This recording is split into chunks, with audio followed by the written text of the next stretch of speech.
Hi friends, today we'll talk about how to fix or how to solve snapshot location.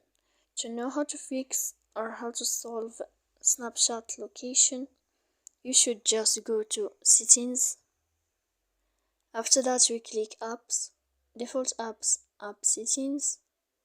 When you'll find this list, you will enter to this window of snapshot. Here in this page, you will click on first stop. Then we click storage. After that we click clear cache, and in the end you can turn off your phone. So please don't forget to support us by like and subscribe.